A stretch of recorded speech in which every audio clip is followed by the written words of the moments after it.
Boa noite a todos. Sejam todos bem-vindos. Boa noite àqueles que nos assistem através das redes sociais. Espero que estejam todos confortáveis. Estranha moral. Capítulo 23 do Evangelho segundo o Espiritismo. Então, estamos dando seguimento aos estudos do Evangelho. Mais uma vez nesta casa. Esse capítulo tem 4 divisões. Quem não odiar seu pai e sua mãe é uma delas. Abandonar pai, mãe e filhos. Deixar os mortos e enterrar seus mortos. Não vim trazer a paz, mas a divisão. Por isso o título. Estranha moral, moral estranha. Odiar pai e mãe. Abandonar pai e mãe. Deixar os mortos e enterrar seus mortos. Não vim trazer a paz, mas a divisão. São palavras que sonham estranho.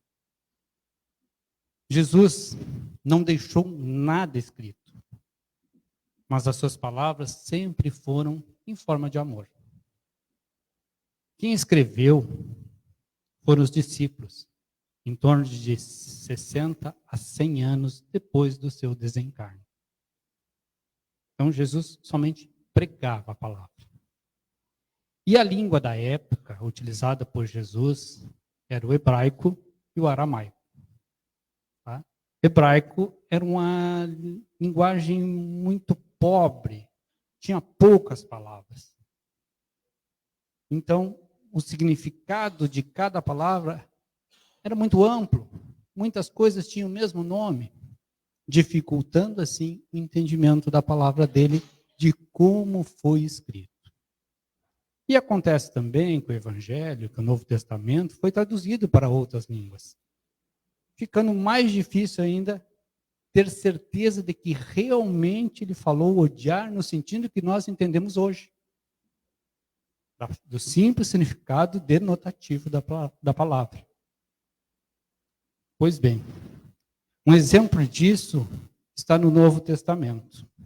Jesus ensina que é mais fácil um camelo passar pelo buraco da agulha do que um rio alcançar o céu. O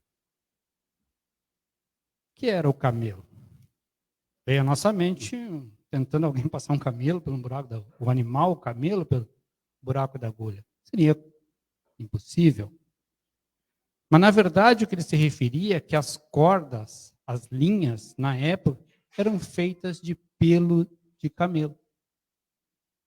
Então, o que ele estava se referindo era passar a corda, passar a linha pelo buraco da agulha. Isso nos dá a certeza da dificuldade que tinham de palavras, de escritas. E aí vem a primeira parte. Quem não odiar seu pai e sua mãe? Está escrito então, se alguém vem a mim e não odeia seu pai e sua mãe, sua mulher e seus filhos, seus irmãos e suas irmãs, e mesmo sua própria vida, não pode ser meu discípulo.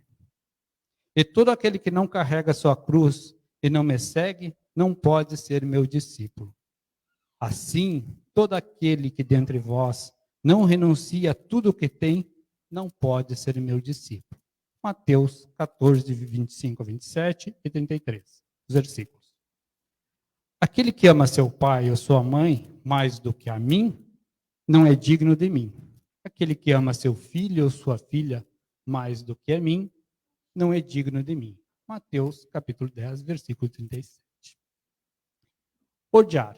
Então, levando uma compreensão que foi dito antes, que havia uma pobreza de palavras, odiar não tem esse significado. Odiar queria dizer amar menos. Ou seja, amar mais a Deus. Não queria dizer odiar no sentido literário que se entende hoje. Assim como amor. Amor hoje é uma palavra tão ampla, define tantos tipos de amor. Amor paterno, amor filial, amor de um casal, amor de amigo. Tem tanto significado da palavra amor. Amor ao próximo. assim como ódio não quer dizer odiar, quer dizer amar menos. Por que amar menos? Porque estamos a explicação da vida espiritual, como os espíritos afim mudando de posição. Ou seja, vivemos uma vida espiritual atualmente encarnados. Estamos numa condição de encarnado, né, de uma vida espiritual. O que isso significa? Que nossos pais, nossos filhos, nossos irmãos são espíritos afins. É um círculo espiritual em que nos encontramos, a fim de nos melhorarmos, de aprendermos, de termos vivências uns com outros, a fim de evoluirmos neste círculo. Ou seja, estamos quase todos que vivemos ao nosso redor no mesmo nível. Nível de conhecimento, nível de aperfeiçoamento, nível de amor, uns mais, outros menos, mas ninguém está tão ascendente. E essas vivências em cada encarnações nos faz aprender. Então, se todos somos espíritos, não estamos levando a condição em que se encontramos na Terra, como pai, ou como filho, ou como irmão, ou como marido, ou como esposa. Espíritos que somos na vida eterna. Jesus quis dizer o quê? Que não podemos amar mais um espírito que encontra-se no nosso mesmo nível do que a Deus, que é o Criador, que está acima de todos, que mandou Jesus, nosso irmão, a nos ensinar. É isso que Jesus está explicando. Não quer dizer que não devemos amar os pais, os filhos, os irmãos, mas sim colocar Deus acima. Porque uma hora estou na condição de pai em relação a um filho. Numa outra encarnação, posso ser filho do meu filho. A situação se inverte. E assim sucessivamente em diversas encarnações. Em vida passada, tivemos algum erro com um parente. Como é feito para consertar, para aprender, para fazer a coisa certa numa vida futura? Inverte-se os papéis. Não fui um bom filho do meu pai, serei pai do meu filho. Para aquele amor que eu faltei com ele, eu aprenda tendo o amor de pai. E nessas trocas de vivência, somos todos espíritos, trazendo nossos karmas, nossas aprovações, para aprendermos, para evoluirmos. E é isso que Jesus diz: amar a Deus acima de tudo. E abandonar pai, mãe e filho. Segundo item. Isso não significa que devemos abandoná-los, o que implicaria falta de caridade. Devemos nos preocupar com a vida futura e religiosa. Ou seja, esse abandonar também faz parte dessa vivência. Tanto Jesus não quis dizer abandonar no sentido de deixar, nunca mais ver, se afastar por completo da família, que no capítulo 14 do Evangelho, ele traz, muito importante, honrai vosso pai e vossa mãe. Como é que ele iria se contradizer? Num segundo momento, dizer que devemos abandonar. O que ele está se referindo? A questão puramente da nossa vivência espiritual, da nossa missão da Terra, do nosso propósito encarnatório. Como pode um pai não deixar o filho partir?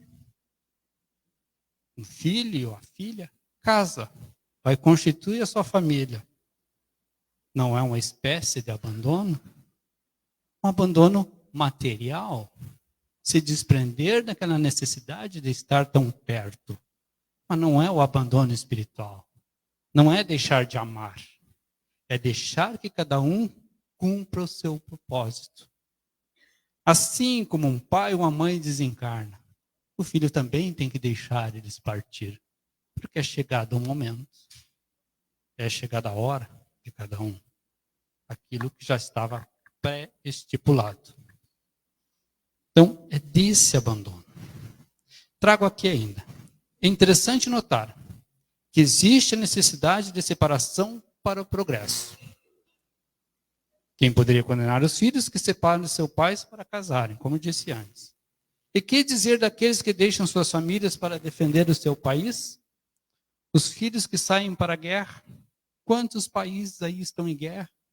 Quantos filhos desencarnam? Que os pais nunca mais veem? Foi necessário, foi preciso. E é preciso compreender essa necessidade do nosso progresso, da nossa evolução moral e espiritual. A necessidade de se desprender. Costumo muito dizer, muitos pais gostam de super proteger os filhos. Não querem que eles sofram, não querem que sinta dor. Eu estaria no lugar dele se fosse preciso. É natural um pai e uma mãe dizer isso. Mas às vezes aquela dor, aquele sofrimento é necessário para aquele espírito. É uma expiação, ou talvez uma prova, uma necessidade que ele deva passar para compreender e corrigir erros do passado. Então é nesse sentido que a moral parece estranha quando diz odiar, abandonar. É preciso compreender e deixar que cada um faça a sua caminhada. Mas não quer dizer que precisamos deixar de amar. Muito pelo contrário. É através do amor, da oração, do carinho por aqueles que nos são próximos, que a gente auxilia as pessoas mais do que qualquer outra maneira. E ainda, terceiro item. Deixar os mortos enterrar os seus mortos. Ah, não vou enterrar então. Um parente, um ente querido faleceu, não vou enterrar.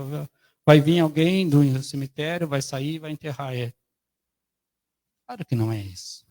Vamos fazer a nossa obrigação, um ritual de sepultamento, cremação, seja qual for a ideologia de cada um. Vamos fazer aquilo que é necessário para podermos viver o nosso luto. O que estás falando é da vida espiritual, com efeito, e a verdadeira vida é a vida normal dos espíritos. Sua existência terrestre não é senão transitória e passageira. Todos vão desencarnar. Ninguém se mantém encarnado para sempre. A vida é eterna, mas é espiritual. Essa sim é eterna. Por isso que temos que ter cuidado com o que fizemos aqui neste momento encarnado, nesse momento de transição, para que deixamos para a nossa próxima vida espiritual e reencarnatória coisas boas, para que possamos melhorar.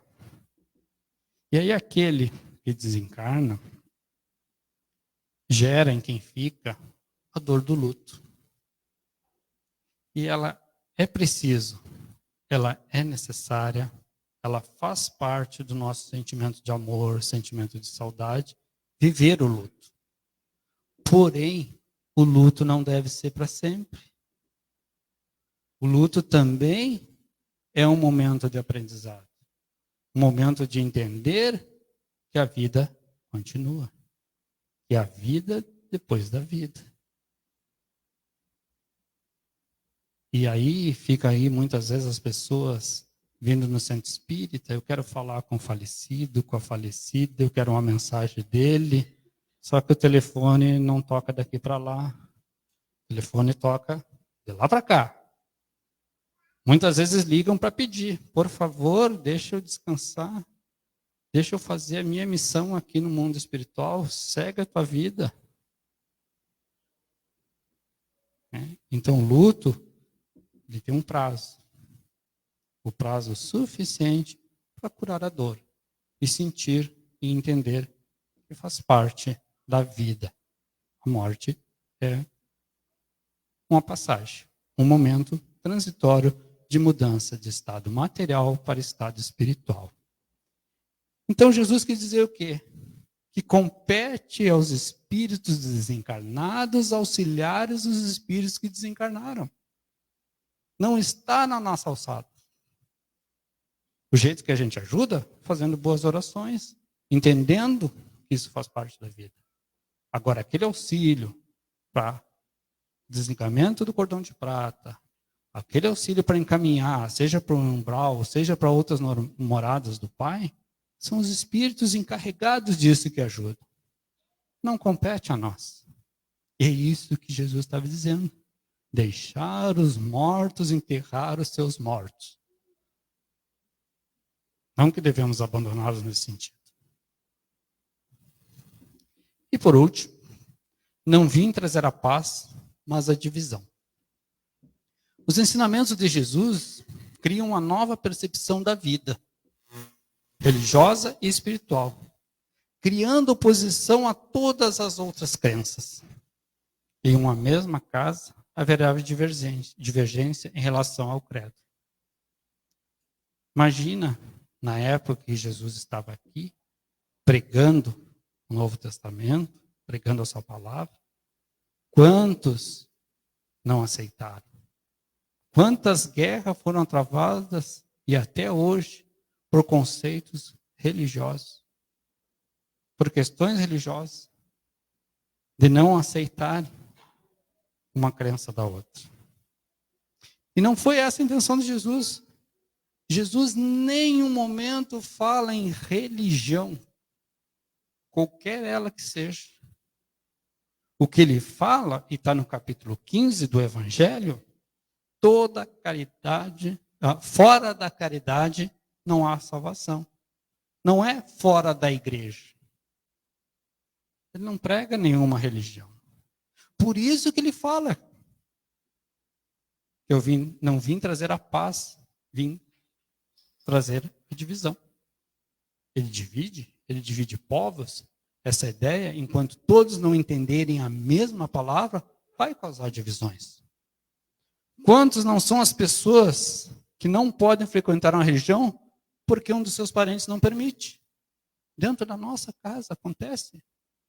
Um pai que não deixa o filho ir em certa religião, uma mãe, um filho que não quer que o pai vá em certa religião porque ele é de outra. Isso acontece dentro dos lares. Quantas pessoas não vêm escondidas ao centro espírita? E por que não proclamam abertamente a sua religião? Simplesmente para não perturbar o ambiente doméstico. É isso que Jesus está dizendo. Isso já acontecia quando ele pegava a palavra e sabia que ia continuar.